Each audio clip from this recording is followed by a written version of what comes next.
আমি S A Prince সবাইকে আন্তরিক অভিনন্দন জানিয়ে শুরু করছি জেড টেলিভিশনের আজকের সংবাদ। দৃষ্টি প্রতিবন্ধীর ক্রয়কৃত জমি জবরদখলের চেষ্টা চালিয়ে যাচ্ছে তার আপন ভাতিজারা।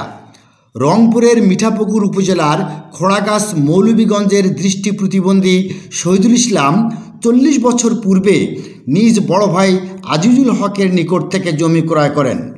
40 বছর পর বড় ভাইয়ের মৃত্যু হলে বড় ভাইয়ের ছেলেরা নিজের চাচা দৃষ্টি প্রতিবন্ধীকে বিভিন্ন হুমকি দেখিয়ে তার ক্রয়কৃত জমি অবৈধভাবে দখলের চেষ্টা করছে। ঘটনা আমার জমি নিয়ে বুঝলাম, প্রায় 40 বছর তো বেশি হয়েছি।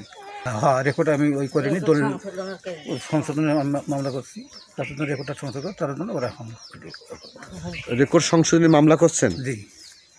কোথায়? ওটা রংপুরে কোর্টে।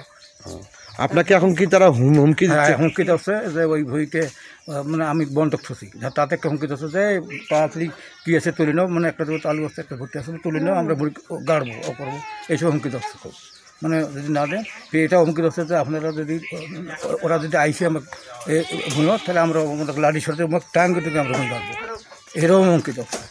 কি আমার নাম মোহাম্মদ রেজাউল করিম। ওনার একটা জমি উনি ক্রয় করেছেন, সেই জমিটা নাকি অনেক বেদখল দেওয়ার জন্য চেষ্টা চালিয়ে যাচ্ছে।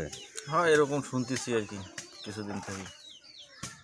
এটা কারা কারা আপনি জানেন? এটা আমারই ওই জাড়তো ভাই বাচ্চা তারাজুল।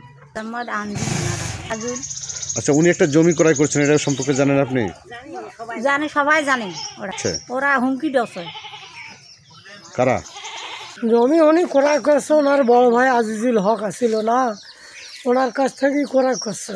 ক্রয় করার পরে উনি 35-40 বছর মতন থেকে ভোগ করে আসতে হয়েছে যাব তো ভাতিজারা।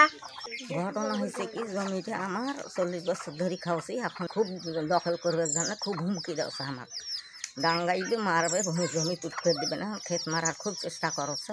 News desk Z television.